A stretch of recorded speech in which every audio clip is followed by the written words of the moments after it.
Hey guys, I'm feeling a little bit better now that I'm getting over the flu. I'm just about totally over it. I'm still a little bit tired and run down a little bit, but I'm feeling a lot better today, and I'm starting to get my energy back a little bit, which is good. And hopefully tomorrow I'll be back to 100%.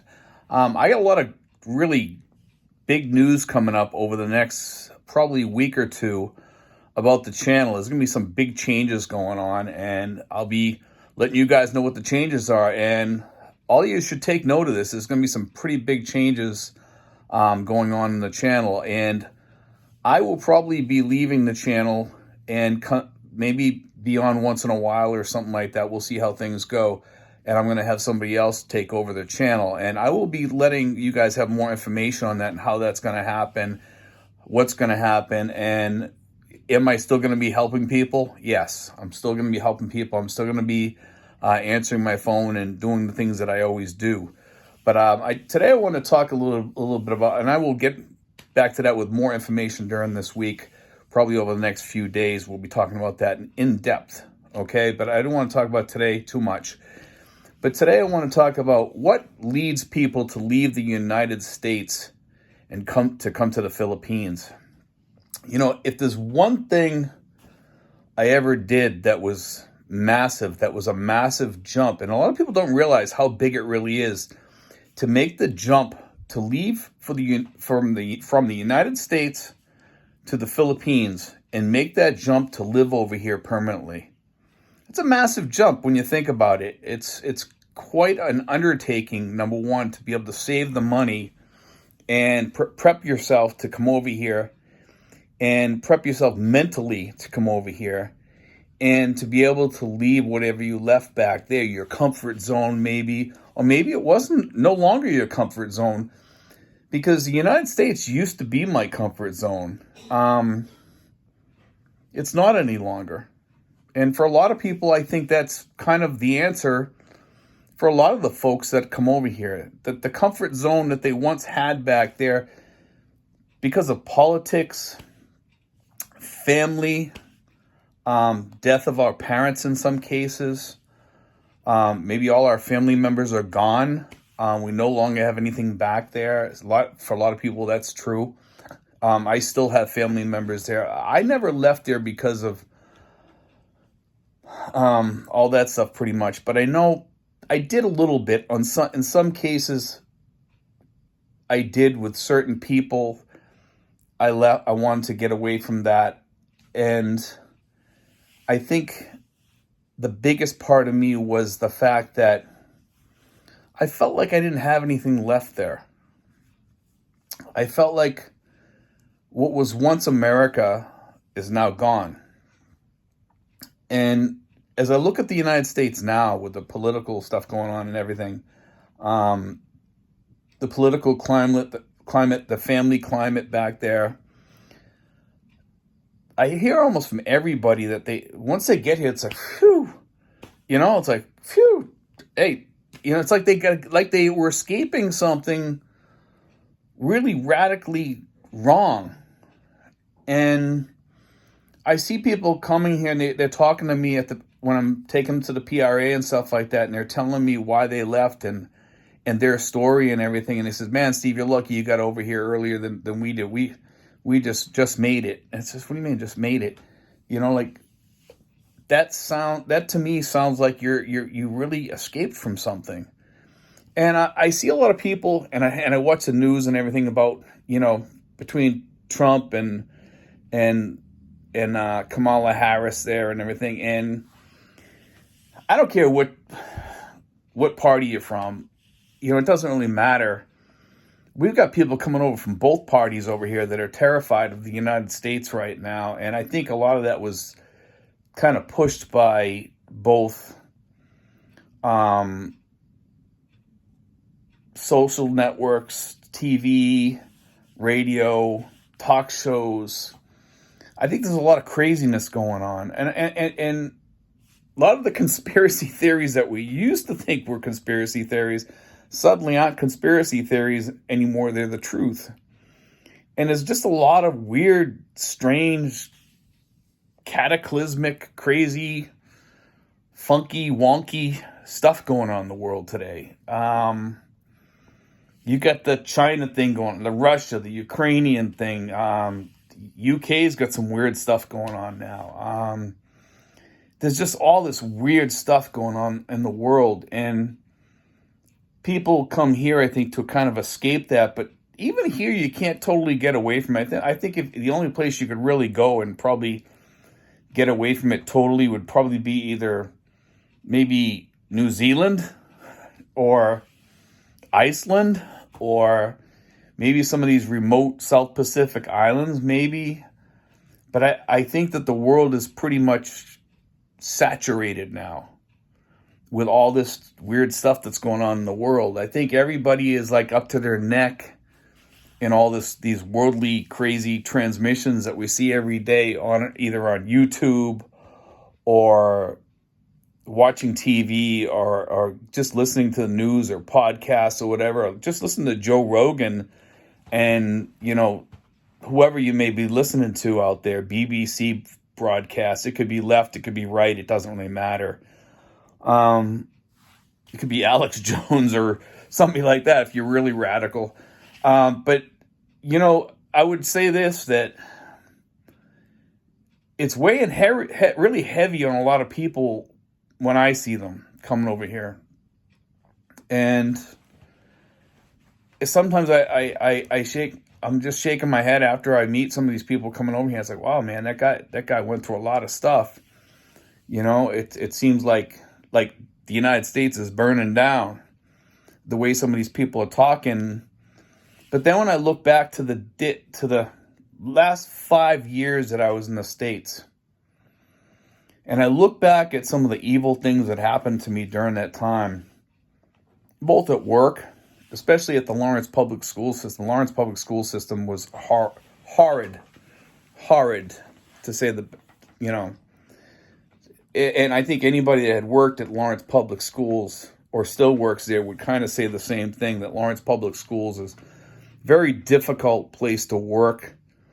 A lot of political infighting and watchdog stuff where people are watching you all the time. And I think it's going on in all jobs now. A lot of my friends back there that don't live in Massachusetts say, Steve, it's not just in Massachusetts. It's down here in Virginia. It's down, in all these other states that have people I've talked to down south. South Carolina and Florida, I've talked to a few people down there. They say, Steve, it's the same down there. It's crazy. They says you try to, you try to make friends with people at the store or something like that, or just say hi to somebody, and they look at you like what the hell are you talking to me for? Like that type of attitude. And I think when we come to the Philippines, we see the friendliness of the people. Is there that evil side kind of? Because there is kind of like an evilness, let's face it, in the world today. And I don't know what to make of it sometimes. I don't think any of us do. There's this side of some people that we just can't put our finger on. We can't explain how somebody could get to that point where they've lost total control of their rationale upstairs. People don't understand that the world is pretty much gone sometimes. I mean, unless you're old enough to understand what we had before, and it's kind of scary.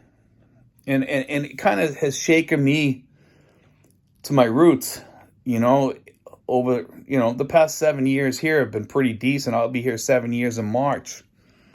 And every time I think about going back to the States or something like that, maybe just for a vacation or something like that, I think again and say, no, maybe I don't want to go back there. And then when I think of what it's going to cost for me to go back there, for me to get a hotel back there, I'm sure most hotels are probably at least $150 or more for a one-bedroom hotel around Massachusetts, around the area that I live. At least $150, if not more. A rental car is probably $200 now for a rental car up there. You probably try thinking about spending for a month there probably about $12,000, $15,000 between a hotel room, car, what have you.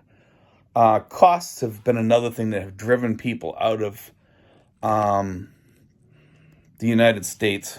That's another thing that people are talking about. Food prices, rents. Rents is probably the number one thing that gets people out of the country.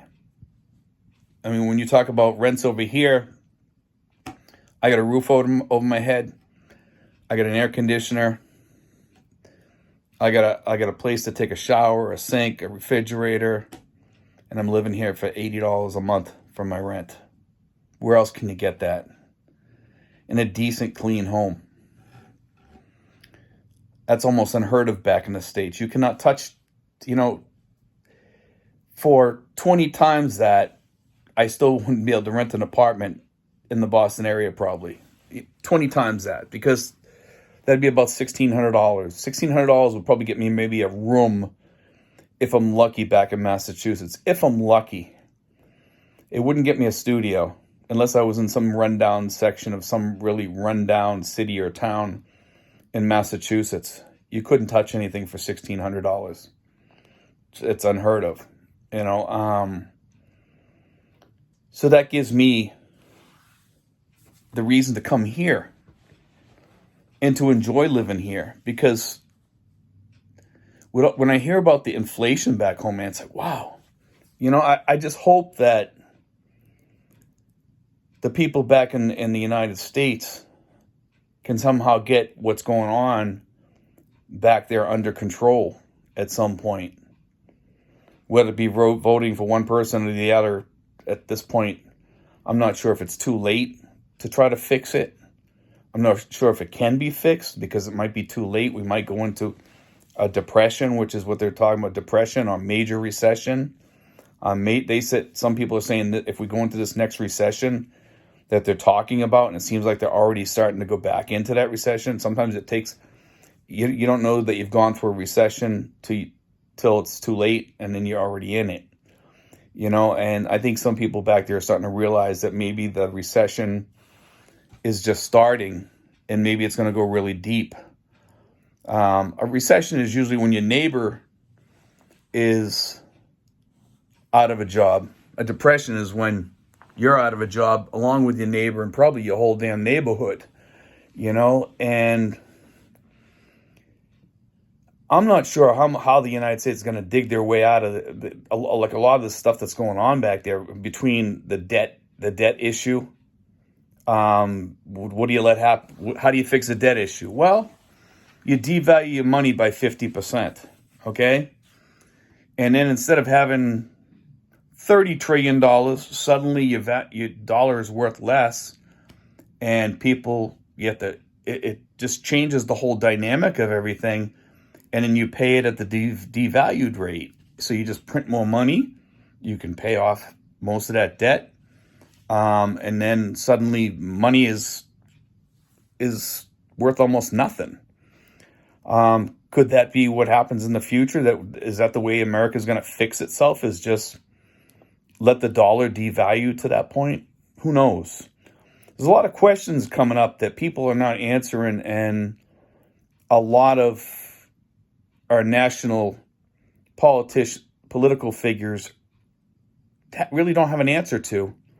I haven't heard an answer from either politician that's running right now about how to fix the 30 trillion in debt we are. Neither one has talked about it. Let's face it. Both of them have brought us deeper into debt. They've kept spending. They might not want to admit it, but they both have in some way, shape, or form.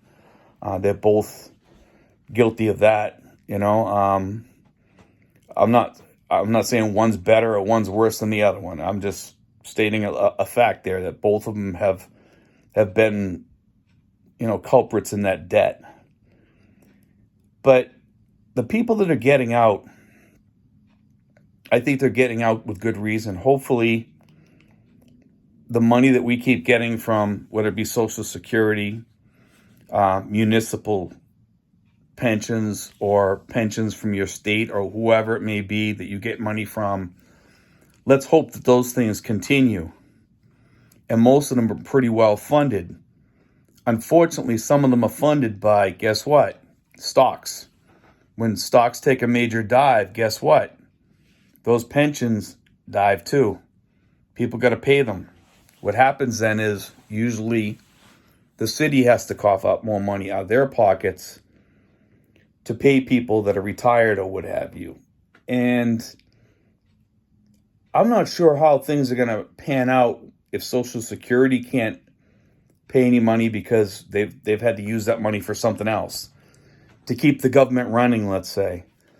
And I think we're kind of heading towards that day where we keep just right now, every time we need money, we vote to borrow more money, and it's getting bad. And I think that's part of the reason why a lot of people are coming here to the Philippines, because they're scared. They're scared. It's not just the United States. It's the UK. It's probably Australia too. I don't know how Australia is fiscally. Canada, another problematic country. A lot of Western countries. Europe's deeply in debt right now. I don't think that we're easily going to be able to move on from this. I think we're going to see some dark days ahead of us coming, and I don't think that the world is ready to try to figure this out.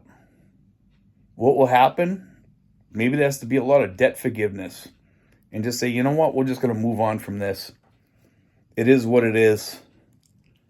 And just have a lot of debt forgiveness and then re-kickstart our currency.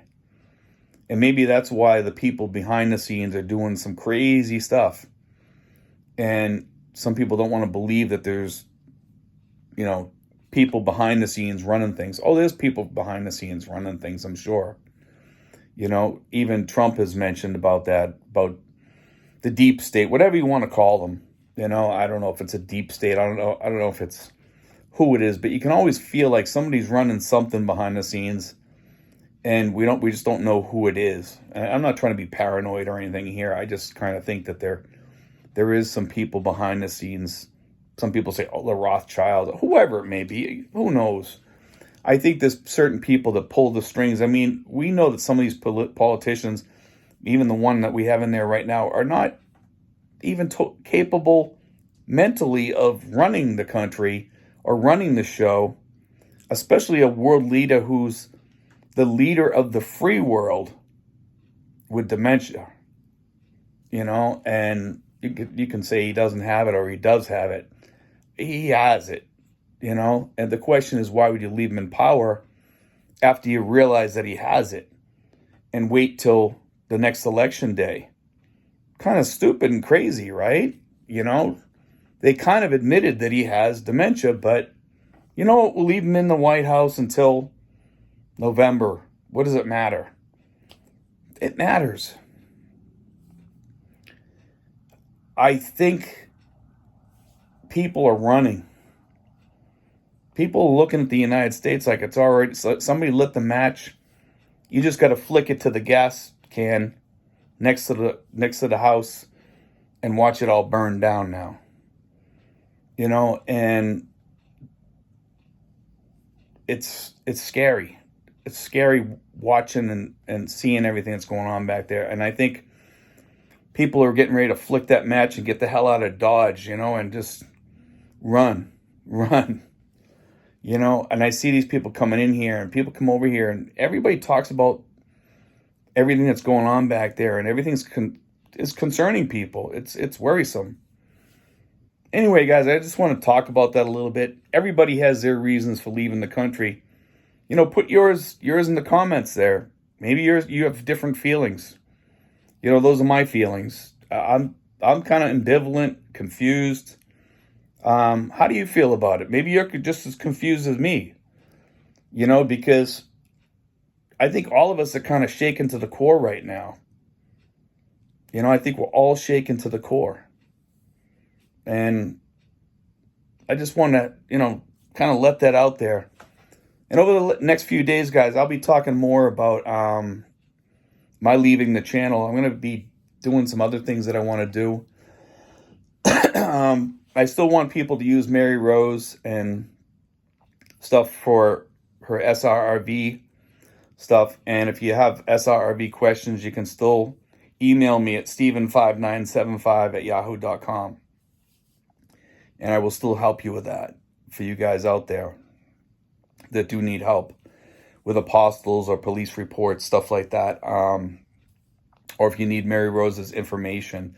But I will put that out in a future vlog that I'm going to do before I leave.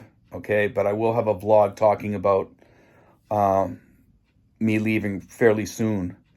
And then I'm going to change the channel over to the person that's taken over, and I'll divulge all that information and everything. Anyway, guys, God bless. Take care. I hope you enjoyed today's show. Kind of a strange show, but it's just something I wanted to talk about because it's something everybody's thinking about. Everybody's watching. It's almost like we're watching a house burn down. You know, and we're all trying to escape. And a lot of the guys that are escaping are coming here. And I got the feeling that a lot of people here already feel the same way I feel. But it's kind of scary to talk about. Anyway, guys, God bless. Take care. I hope you enjoyed today's show.